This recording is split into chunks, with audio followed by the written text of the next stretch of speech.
Welcome back, everybody, to the Aurora Show.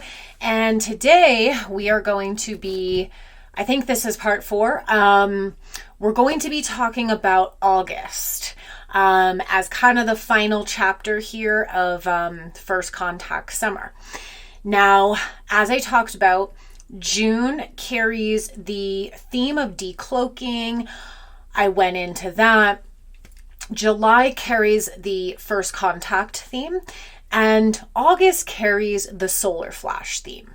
And again, I'm going to try to ground this back into reality here because sometimes, I love woo. I mean, let's be real. I love the woo.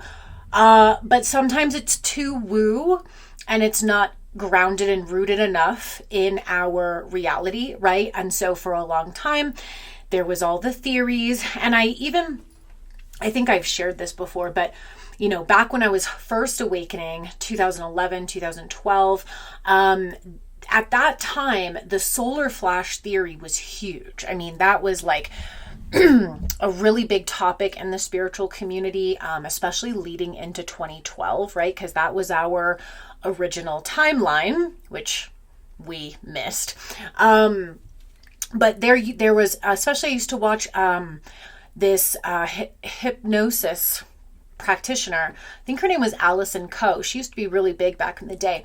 But anyway, she had done hundreds and thousands of hypnosis sessions with people, and they would kind of go into this future timeline, and they would all describe, right, this solar flash, which they basically describes as this, either whether it be a solar flare or just some huge flash of light and energy, that everyone was basically poof, transported into 5D and New Earth. Now again, I don't disregard those things, right? There has been a lot of theories, a lot of visions, prophecies in the last 20 years about the ascension.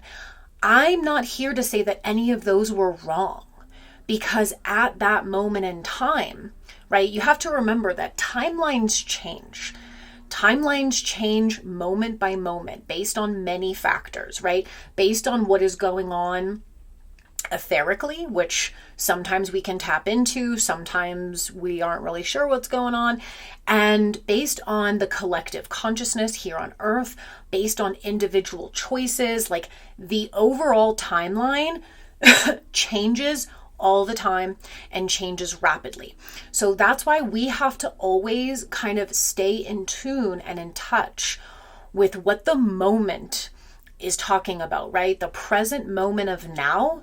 There are endless possibilities. There are millions of timeline options. Now, what we do know for certain, right, whether it be from Project Looking Glass or looking at the astrological transits, looking at the incarnation cross of 2027, basically looking at the prophecies, whichever way you cut it, from every angle that you want to look at it from, we know that the eventual outcome of this whole thing is ascension, right? Is that we do move into a new earth, a new paradigm, a new species, a new epoch, whatever you want to call it.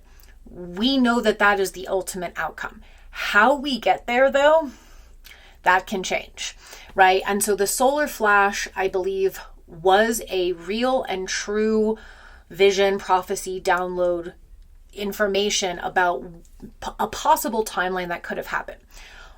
We have surpassed that, though. We're beyond that. Now, I have seen some recent theories, which I would more resonate with, right?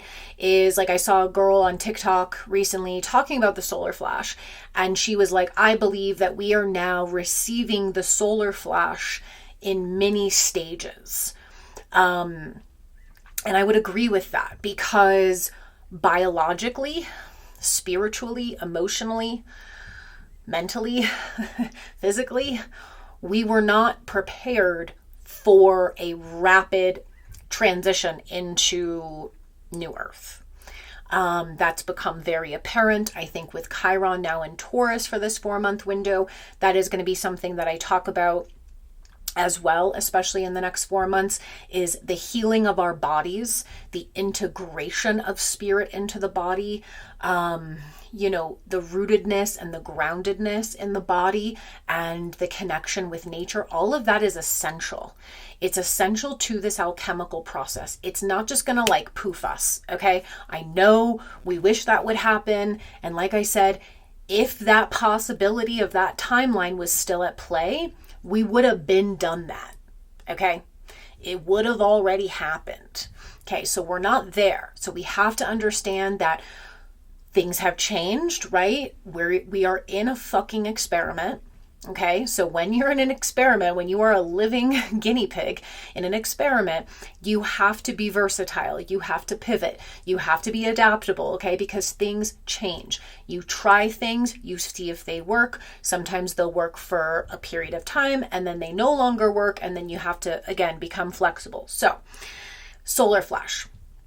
First of all, this is an internal event. Mom would always talk about that. I talked about that with decloaking, how she always said it was an internal event, right? That decloaking, what that really meant was when the individual God self decloaks as their true authentic self. They start to live authentically and honestly and truthfully and not from the ego mask, right? First contact. First contact is a individual experience before it's a collective experience. And that means you are making contact. I'm saying right now, making contact with your future self, making contact with our future civilization that I think very much exists, right? And kind of bridging the gap between the future and the now. But it also means regaining first contact with your soul, with spirit, with source, right? Same thing with the solar flash. It is an internal event before it's an external event, right? And so she always said that the solar flash on an individual level was basically when our bodies could hold enough light that it would create this kind of experience, right, of an internal solar flash. Now, we could interpret this in many ways. I will tell you my personal theory on that. We just did, in our New Earth Activation Seminar this month, we just did the activation of the Ring of Light, and this is exactly what we did. So, utilizing the wisdom of the Gene Keys from Richard Rudd, we activated the Ring of Light and talked about how basically what we're all focusing on now, we've done so much of the spiritual and etheric and energetic work. What we need to focus on now is how do we integrate that into physicality? How do we allow our bodies on a biological level to hold more light? Because the more light that the body can physically hold, and again, that goes through all the bodies, right?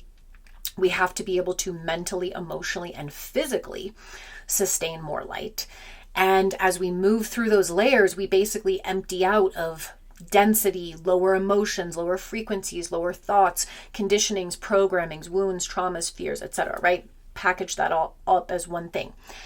When we can empty that out more and more and more light can be embodied. This triggers the DNA mutations. And that is what the solar flash is about. When the DNA mutations are triggered, we open up all the dormant DNA, which of course science says 90% of our DNA is junk DNA. Obviously that's not true, but they cannot understand it. They can't decode it. They can't test it. So they just call it junk. Obviously our dormant DNA is important.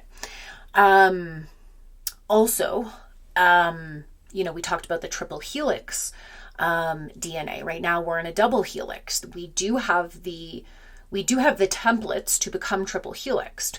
We do have the templates to start moving more into what we call light bodies, which is not like we just disappear into thin air, but I think it's more of a balance and integration between being very energetic beings along with being physical beings. But right now we are super dense. We are very, very dense meat suits. So August has that solar flash energy.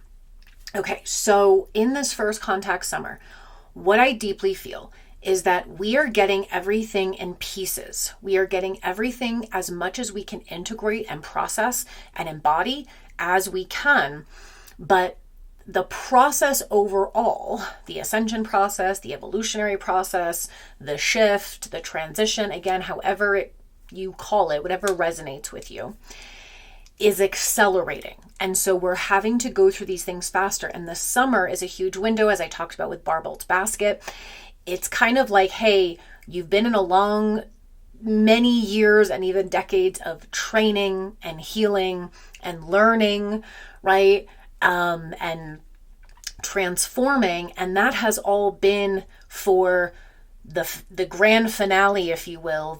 It's like you've been training for the Ascension Olympics, and now the games are about to begin. So everything is speeding up, everything's becoming faster.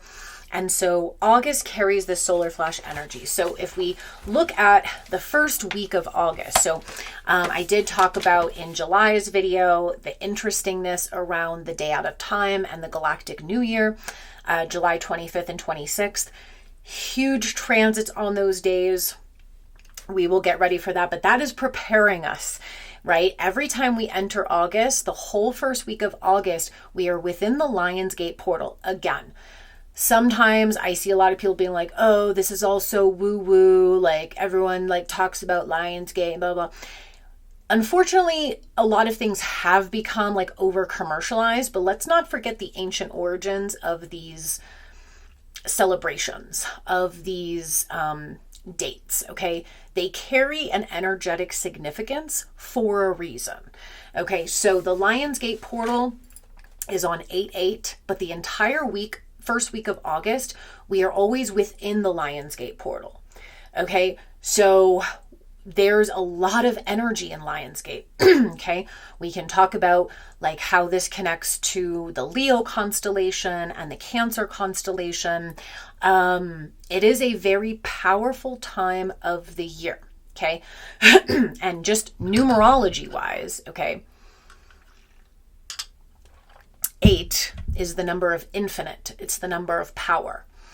And so 8/8 is going to carry like a very strong resonance, whether you like it or not, whether you believe in it or not. So first week of August, we have Chiron and Taurus. As I mentioned, Chiron moved into Taurus June 19th, right before the solstice.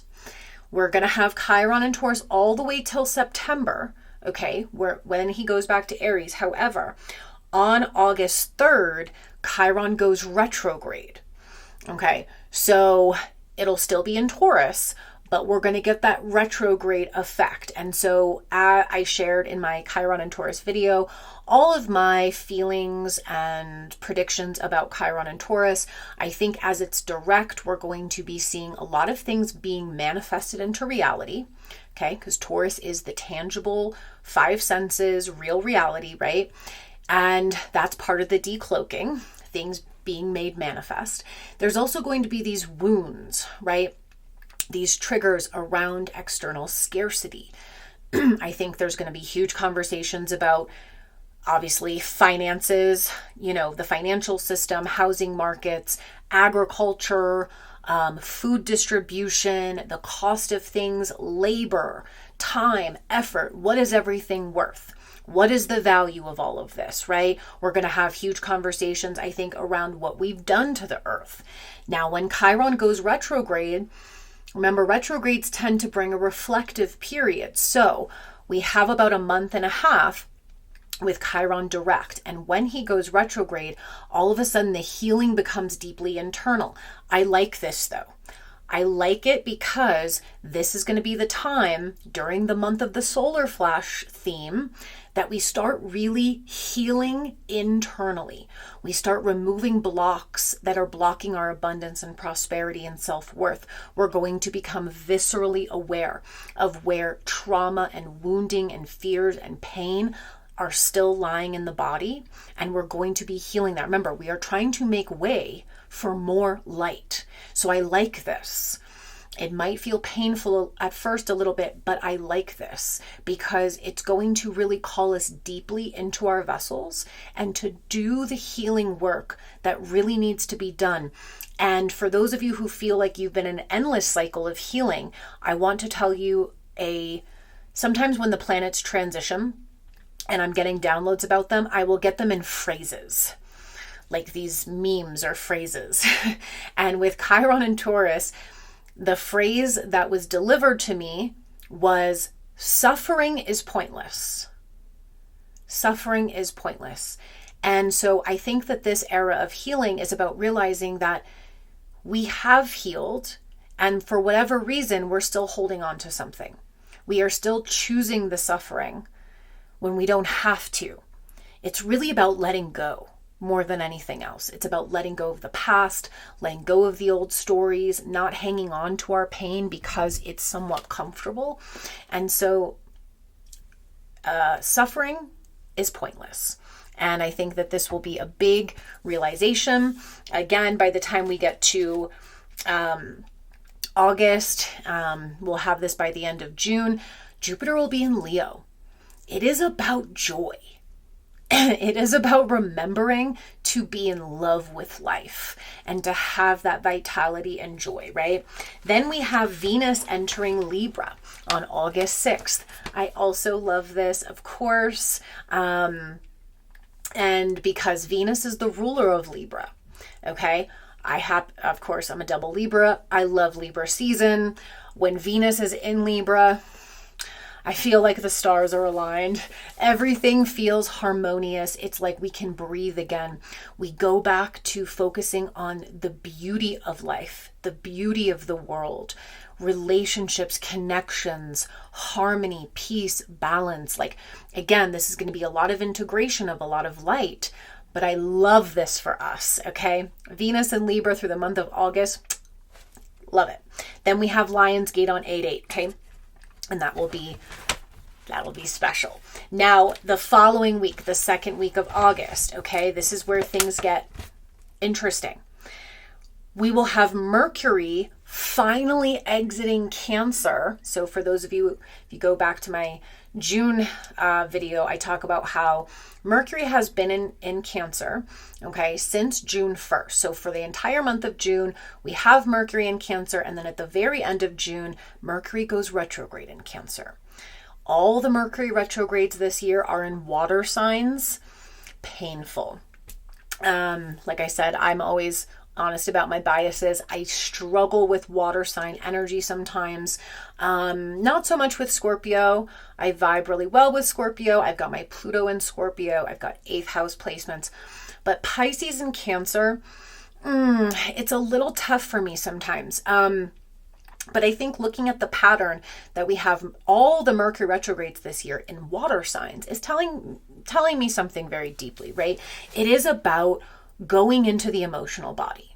And it is about reclaiming something, remembering something, clearing something out. Like it's a very restorative kind of vibe throughout the year, even though it can feel very tough during those Mercury retrogrades, especially in water signs, because Mercury is by its very nature very air oriented. It rules the mental body. It rules our thoughts and our thought processes and our perspectives and our communication and language and writing. Mercury doesn't do well in water signs. Like it doesn't match to its archetype. So it's traditionally challenging. So we will have Mercury retrograde in Cancer all of July.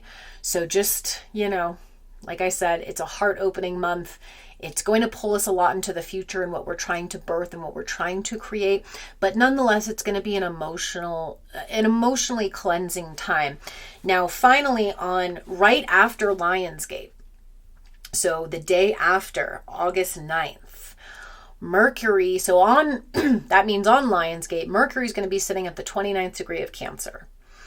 It is the finality of this kind of heart-opening, heart communication, and again, really remembering something, right? We're remembering our origins, we're reclaiming what is sacred, what is to do with our ancestry and our lineage and our home. And then, of course, with Mercury retrograde through July, we start connecting with the future as well, right? The womb is a two-way street. It's like, this is where I come from and this is where I'm going. Now it moves into Leo on August 9th. Hallelujah. But this means we are going to have a lot of Leo energy here. So people are going to be expressing the light that is coming through them. Everything's going to feel loud and bold and a little over the top, but that is the kind of the nature of the solar flash, right? Also, since Mercury rules the mental body, we can expect a lot of that light influx, that solar flash energy, to really be needing to integrate into the mental realm. We have to shift into positive thinking. And so rule of thumb, right? Any thought that doesn't bring you joy isn't real. And that's going to be a huge part of our solar flash process in August, is filtering out fearful and negative thoughts, because those are conditionings. Those are part of the ego software. We need to delete those. We need to go back to our natural state, which is that we naturally focus on what brings us joy, what makes us excited, what is creative, what is positive, what is optimistic. Okay. Now, on August 11th, we have Mars entering Cancer. Mars will be in Gemini for all of July and early part of August. I have my Mars in Gemini, so I love it. But it's going to feel a little bit frantic, erratic. Mars in Gemini, meeting up with Uranus, it's a lot. It's a lot. But Mars entering Cancer, middle of August, that is when suddenly we have to, again, you'll see the huge focus this summer. Cancer and Leo energy, luminaries, the inner world and the outer world, those coming into cohesion, right? They're ruled by the sun and the moon, coming back into symbiosis with nature, with the rhythms and cycles of life, right? Mars in Cancer, all of a sudden things become deeply emotional and personal to us. There's going to be a lot of, I think, needing to clear out the heart chakra. That's going to be also part of the solar flash energy, because remember, the heart chakra, and the heart specifically, has the strongest electromagnetic field in the body. So your biofield and your aura is quite literally created from the heart. That is your magnetism. That is your electricity. This is the power source. And so Mars in Cancer, it's about reclaiming that power. It's about operating from the heart and not the mind. Increasing the power of your biofield, your aura. And again, this is all assimilating as the solar flash, letting light deeper and deeper into the body. Now, here's what I have my eye on, because August is the culmination of first contact summer. It's also our second round of eclipses. We had the last eclipses in March. Okay, the first eclipse of August is going to be a total solar eclipse, which always catches my eye. A total new moon solar eclipse in Leo. Okay, now this is on August 12th. This is the first round of eclipses in Leo. So back in March, we had a full moon lunar eclipse in Virgo, still on that Pisces Virgo axis. And then we got our first little taste of the nodes in Aquarius and Leo with a new moon solar eclipse in Aquarius. Okay. And that was on the Chinese New Year. Again, I talked about how that took us back to February of 2018, where we had the same exact eclipse at almost the exact same degree. This is our first round with the Leo energy. So by this time, the new moon solar eclipse in Leo on the 12th, we will have the sun in Leo. We will have the moon in Leo. We will have Mercury in Leo. We will have Jupiter in Leo. And we will have the South Node in Leo. It's going to be a dramatic week, okay? Especially with the South Node involved. Now, why I also find this particular solar eclipse so massive is because it's the solar flash month, for one. And so to have this giant stellium in Leo, Leo's ruled by the sun, who is going to have something to do with the solar flash one way or the other. That tells me that that is a moment. That is a moment where we could have maybe a giant solar flash, or if it's not a perceivable solar flash, we feel it energetically, right? That is the solar flash moment to me. Now, also, there was a while back, there was this like thing circulating on TikTok about Project Anchor. Now, again, if you research this, it doesn't come up with anything. It says that this is a myth and a rumor, that this project doesn't actually exist. But anyway, it caught my eye. People were doing a bunch of videos about it that, claiming allegedly that there was documents leaked about this supposed project that said that, government agencies were studying and researching an event that they predicted would happen on August 12th, which happens to be the new moon solar eclipse in Leo. And they called it that because their theory was that something was going to happen to the magnetosphere of the Earth where we would essentially lose gravity for 7 seconds. And again, this is all alleged because you can't find anything on it. But anytime, even if something can't be proven through research, but I feel something about it, I'm onto something. So whether or not that's a total lie, totally made up, total myth, or whether there is something to that, why would they be choosing that date, right, of this alleged project where allegedly we would be losing gravity? And so they were studying and experimenting with things to quote unquote prepare for this event. Here's the other interesting part. So as you guys might know, when you have lunar eclipses or solar eclipses, there are eclipse paths.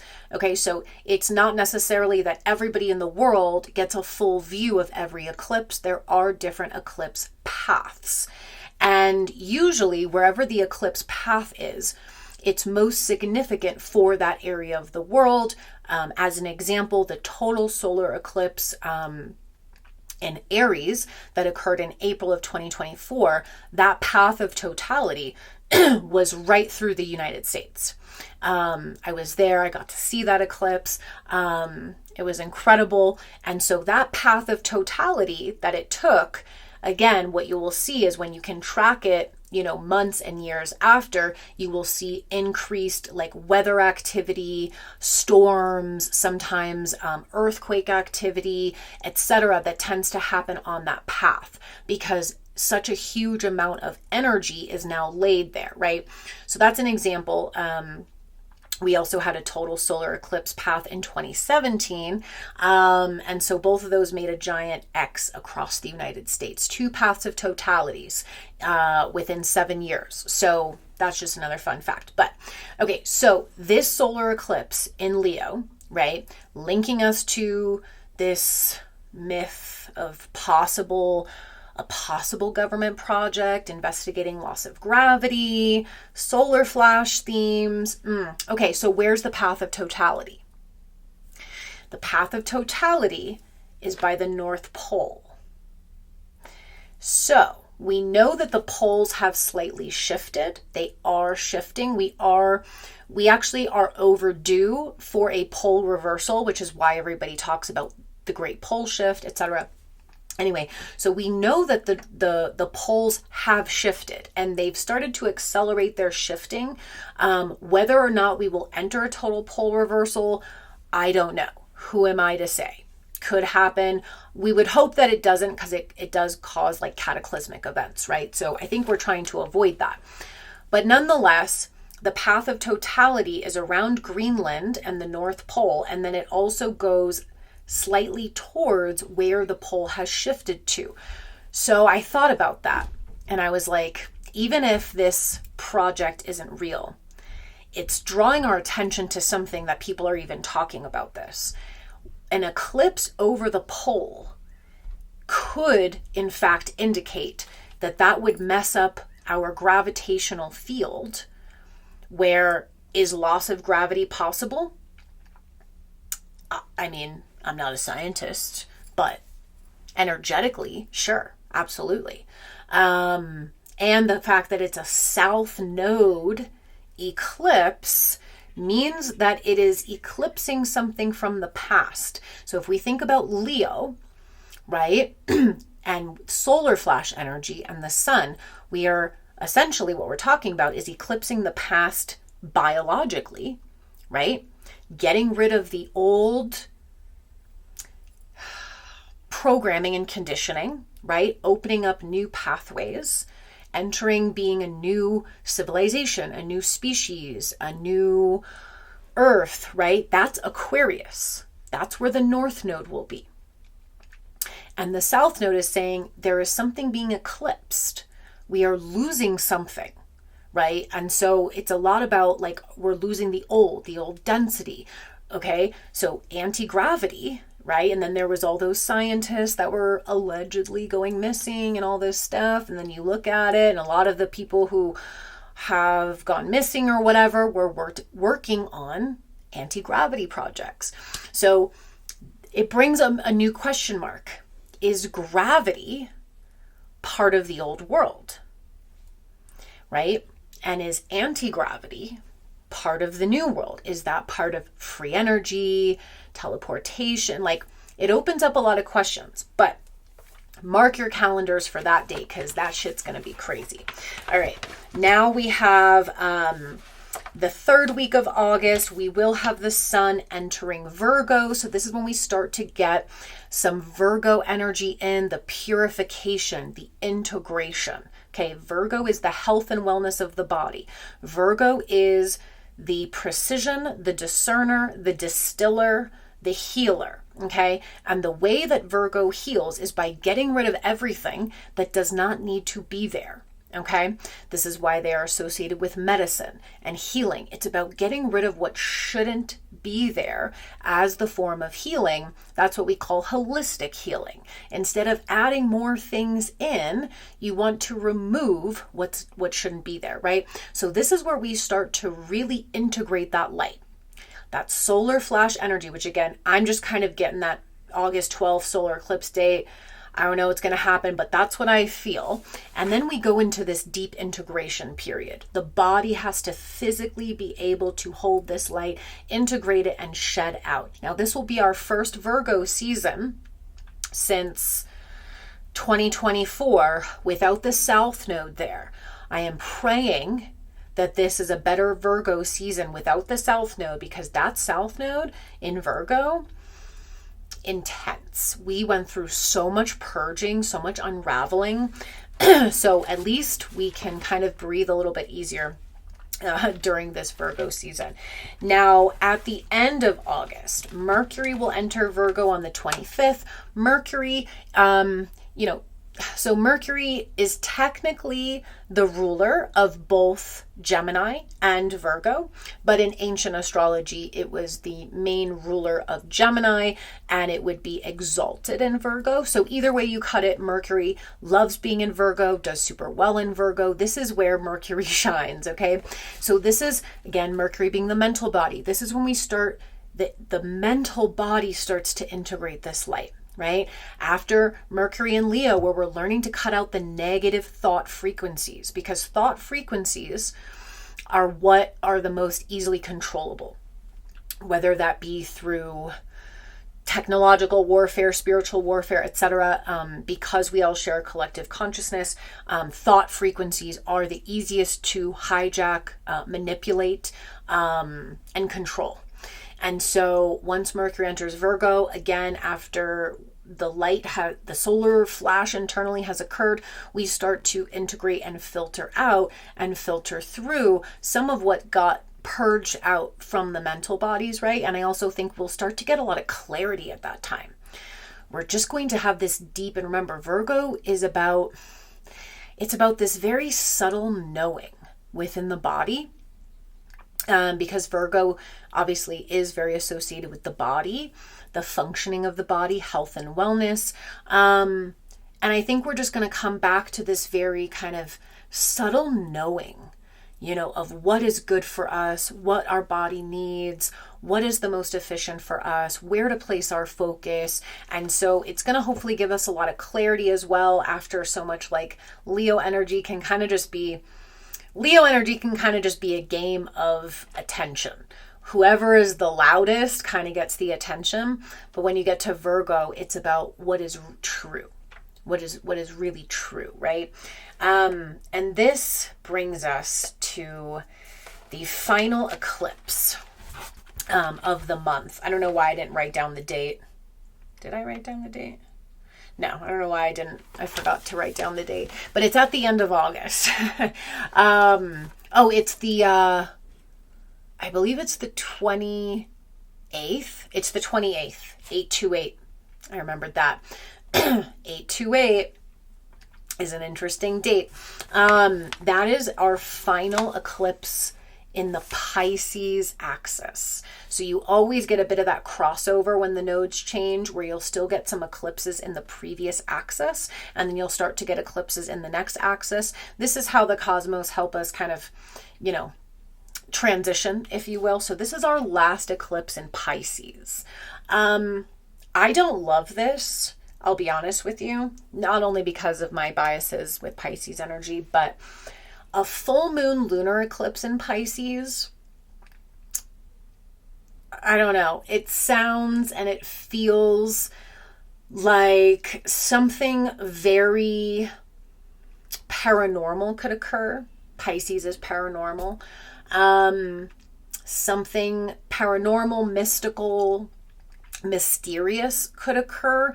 But also what I find is, because of the nature of Pisces, where it is so kind of otherworldly and the veil's very thin and everything is kind of blending and bleeding into one another, I also find that some of the worst spiritual warfares happen during that time. Not to inject fear into it, but it's not my favorite eclipse. And so what I feel is that I'll as we get closer to that date, I'll definitely talk more about it. But I do feel that would be a great eclipse for everyone to be doing cleansing work, protective work, meditation, boundary work for sure. Like after the solar flash energy, remember, the body's going to be going through a lot. We're going to be integrating and, anchoring in, and lots of mutations and things happening internally. So that is a time, I would personally recommend on that eclipse date to carve out as much solitude as you possibly can. If you have to be out and about, like many of us do, then it's just to be very, very conscious. Protective bubbles, cleansing work, and protection intentions, things of that nature. And this is going to be at 4 degrees, which is a Cancer degree. And so I think in your home as well, doing protective work on your home, anything that resonates for you. But I think that at that point, what I'm feeling is we need to set very clear boundaries energetically and physically to protect our process, to protect our bodies, our homes, our energy systems as they're going through the alchemical process that they're going to be going through. But on a positive note, this could also be extremely magical. As I said, full moon lunar eclipse, Pisces is the paranormal. We could possibly, due to, if enough people are able to integrate the solar flash energy, we could be connecting beyond dimensions. We could have something very magical and mystical and kind of out of this world occur. And so there is beauty and magic to it. But I really would recommend a lot of cleansing and protective work around that time. And so that ends us through August. And then, it's just so much happening, right? And so what we will talk about next is going to be the fall time, because starting at the end of September, so we will have Chiron going back into Aries, September 19th, I believe, and then at the end of September, and then through August and half of November, we will have Venus retrograde in Scorpio. Okay, and so I find that very interesting, where Chiron moves into Taurus for a brief 4 months, shifts back into Aries, and as soon as that's done, the ruler of Taurus, Venus, enters the sister sign, which is Scorpio, and then goes through a retrograde. and then goes direct. So we will have a very extended stay of Venus in Scorpio, coming right off the back of Chiron in Taurus, Venus's ruler and its sister sign of Scorpio. So, it always tells us a theme. It always gives us the guidance. And so after we go through this it's just this big body experience. Like, I just feel like First Contact Summer is this very visceral, raw, lived experience of the ascension, where we have done so much of the energetic work. Like I said, we've received the visions and the downloads and the information and the guidance and the wisdom and the practices. And we've been doing so much of the spiritual work, right? To kind of like prepare for, like I said, like the Olympic Games of the Ascension. And now we're actually going through the raw, real, lived experience of what it looks like and feels like to actually go through this ascension process, to go through this transition. And that is what the summer is about. And so I feel by the time we get to the fall and we go through this Venus retrograde in Scorpio, Scorpio is the depths underneath. So if Taurus is the body and the tangible and everything that you can see, touch, taste, smell, hear, Scorpio is everything beneath that. It's the emotions, it's the intentions, it's the pain, it's the wounds, it's the fears, but it's also the power.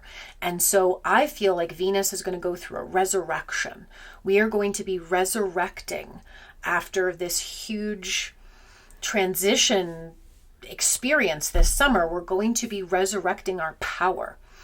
We're going to come very deeply into the psyche within the body. And again, uncovering a lot of things that get brought up right through this process, but also deeply integrating our power and deeply integrating everything that we have gone through. And of course, because Venus, being the ruler of Taurus, does rule things such as relationships, partnerships. It is looking at whether things are balanced. Is there reciprocity?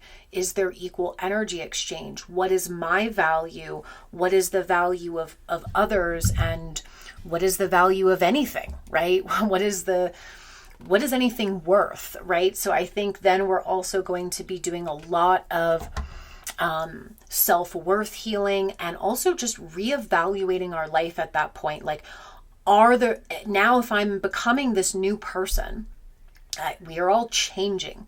We are becoming new people.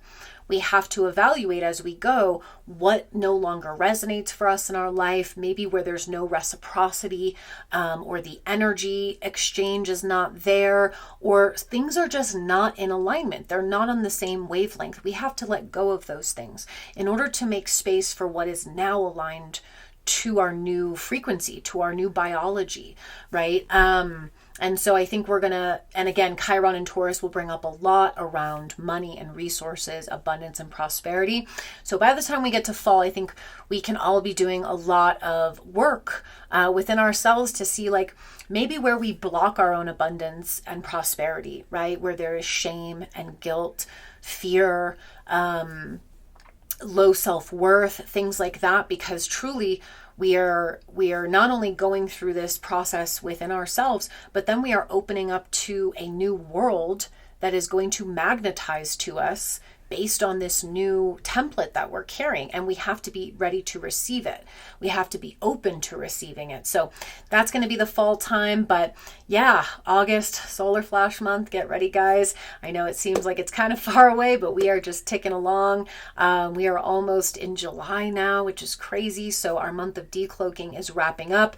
The summer solstice was just a huge illuminator of that. So yeah, love you guys. And I will be hosting my July astrology gathering, July 28th, I believe, or 29th, one of those two, this weekend. For any of you guys who want to join, we're going to be diving into the July astrology and really preparing ourselves for what that first contact means, how to work with it, how to channel it, and especially preparing for that nodal shift at the end of the month. So yeah, love you guys, and I'll be back soon with part 5.